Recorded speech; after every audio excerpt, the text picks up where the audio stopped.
तुकाराम महाराज से लेकर तुकोबा राया से लेकर सभी साधु संतों ने यह विट्ठल और दूसरा तीसरा कुछ नहीं, यह भगवान बुद्ध का ही रूप है।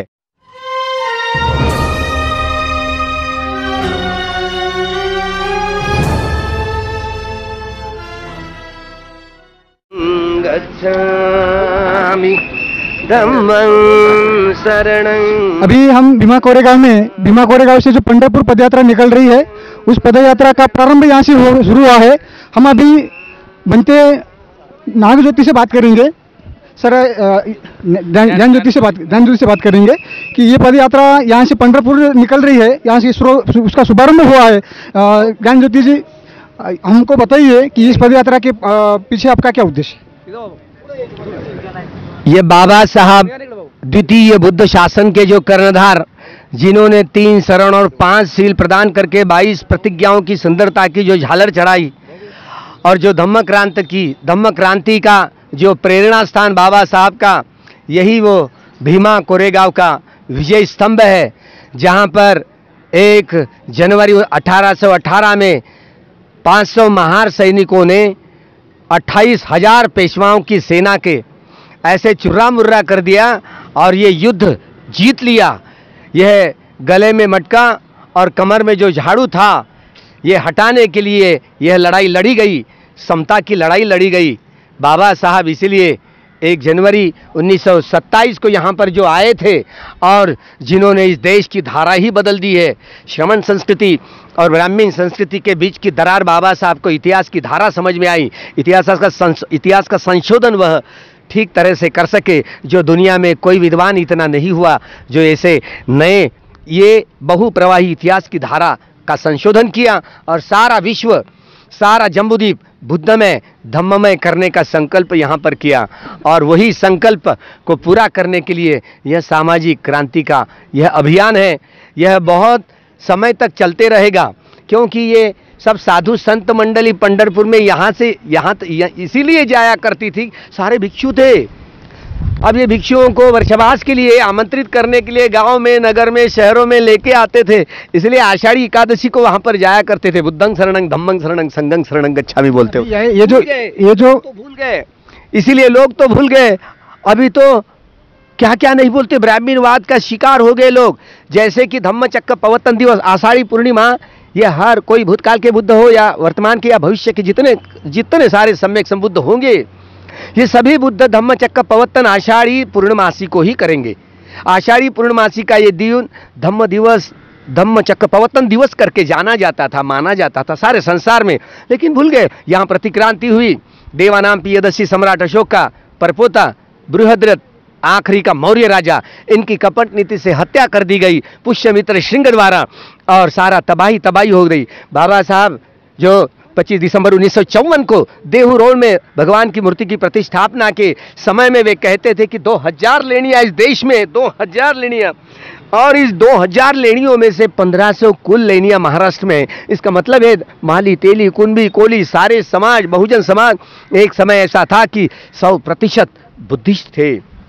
भूल गए। यहाँ प्रतिक्रांति हुई, ब्राह्मणवाद छा गया। पुष्यमित्र श्रृंग द्वारा सुमति भार्गव के द्वारा मनुस्मृति लिखवाई गई और सारा मनुष्य समाज जातियों में बढ़ गया। 7000 जातियां उत्पन्न हुई। मनुष्य समाज की हानि हुई, गलानी हुई, अधपतन हुआ। इस अधपतन को रोकने के लिए बाबा साहब ने विश्व को युद्ध की नहीं, भगवान बुद्ध की जरूरत है। भगवान बुद्ध के सद्धम्म के आधार पर टूटे हुए मनुष्य के ये मनों को जोड़ा जा सकता है। ये एक ही रसायन है दुनिया का। इसलिए बाबा साहब समता मूलक समाज निर्माण करना चाहते थे। सामाजिक क्रांति का अभियान यह इसलिए है, जब तक के ये चलता रहेगा, जब तक के सामाजिक विषमता मिटेगी नहीं, तब तक ये सामाजिक क्रांति का अभियान चलता रहेगा। एक भिक्षु आएंगे, भिक्षु जाएंगे, अभियान चलता ही रहेगा जब तक के समता। इस क्रांति भूमि से आपने यात्रा का प्रारंभ किया है, इसका समारोह जो है पंढरपुर में कर रहे हैं आप, तो पंढरपुर में समारोह क्यों कर रहे हैं आप? पंढरपुर यह केंद्र था, प्राचीनतम केंद्र था। पंढरपुर का जो बुद्ध विहार है, वो बुद्ध विहार है, वो मंदिर है, वो पंढरपुर का पंढरीनाथ जितने थे सारे भिक्षु थे। यह जो पुंडरीक वरदे हरि विठ्ठल कहते, अर्थ तो भूल गए सारे साधु संत। पुंडरी क्या नहीं, सफेद कमल होता है, ऐसे सफेद कमल जो कमल पर स्थित है, अपने भीतर के सारे काम तृष्णा, भव तृष्णा, विभव तृष्णा के सारे विकारों को जिसने भग्न किया, हरण किया, वो हरि विट्ठल यानी अपनी समाधि खनिक समाधि, उपचार समाधि और अर्पणा समाधि में जो स्थित हुआ वो उसी को विट्ठल कहते हैं। विट्ठल ये पाली शब्द है, लेकिन भूल भाल गए लोग, तो यूं बोल लेते हैं पुंडरीक वरदे हरि विट्ठल, लेकिन भूल गए लोग, अर्थ मालूम नहीं है। बाबा साहब ने कहा था कि तथा विट्ठल ही तथागत बुद्ध है। सभी साधु संतों ने केवल बाबा साहब इस राय पर तभी पहुंच गए, तुकाराम महाराज से लेकर तुकोबा राया से लेकर सभी साधु संतों ने यह विट्ठल और दूसरा तीसरा कुछ नहीं, यह भगवान बुद्ध का ही रूप है, ऐसे माना था। बाबा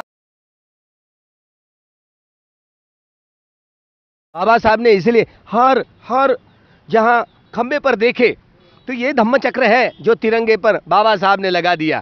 इस देश के 130 करोड़ लोग झुक करके सलाम करते, नमन करते, वंदन करते, प्रणाम करते हैं। तो ये धर्म चक्र है, हर मंदिर में, ये पुरातन मंदिर में मिलेगा। एक ही पंढरपुर के मंदिर की बात नहीं है, जितने सारे पुरातन प्राचीन विहार है वो सब अभी मंदिर है, वो सब एक काल के सभी बुद्ध विहार थे। अब भूल गए लोग, यहाँ के सारे कुंभी, तेली, कोली, मारी, ये सारे बहुजन लोग बुद्धिस्ट से भूल गए। जो इतिहास को भूल जाता है वो इतिहास को क्या सुधरेगा, क्या निर्माण करेगा। बाबा साहब तो ये सूरज है, नए युग का नया सूरज, जिन्होंने ये कारवां, इसी कारवां को आगे बढ़ाने के लिए सामाजिक क्रांति का यह अभियान है। खूब मंगल हो, खूब कल्याण हो। अभी इस पदयात्रा से माध्यम से आप समाज को क्या संदेश देंगे? समाज को आने वाले युग में हरे मनुष्य के साथ मनुष्यता का व्यवहार करे। कोई विषमता, सामाजिक, आर्थिक, राजनीतिक, सारी विषमता खत्म हो इस रूप से, ऐसे, और मानव के रूप में मनुष्यता के साथ में मानव का व्यवहार हो, मनुष्यता का व्यवहार हो एक मनुष्य के दूसरे मनुष्य के साथ में। बस यही उद्देश्य पूर्ति है। द्वेष भाव लगा करके, ये जाति वैमनस्य बढ़ा करके ब्राह्मणवाद बहुत लड़ाई कर रहा है, आपस में भेदाभेद कर रहा है। इसीलिए तो भीमा कोरेगांव में वो ये 1 जनवरी को कितना हादसा हुआ। ये तो लोग तक दंगल नहीं है, ये तो हमला था, ब्राह्मणवादियों का हमला था। दंगल नहीं कहेंगे इसको, 2 संप्रदायों बीच की टक्कर नहीं थी। अगर ये चाहते थे 1 जनवरी वाले लोग, तो यह पुणे नगरी दिख नहीं पाती थी। लेकिन बहुत बाबा साहब के अनुयायी बहुत सबल मन के हैं, वो कोई हिंसाचार नहीं चाहते हैं, वो हिंसाचार को बिल्कुल नहीं मान्यता देते हैं। बाबा साहब रक्तविहीन क्रांति करना चाहते हैं। बाबा साहब के अनुयायी भी यही चाहते हैं। इसी का प्रचार करते हुए कोई किसी का खून खराबा, किसी का नुकसान पहुंचाना, ये बाबा साहब के अनुयायी का काम नहीं है। ये औरों का काम, गैरों का काम है। ये काम बाबा साहब के अनुयायी से नहीं होगा। यही सबूत, इसी सामाजिक ये क्रांति अभियान से सारे लोगों को दिया जाएगा। खूब मंगल। पदयात्रा का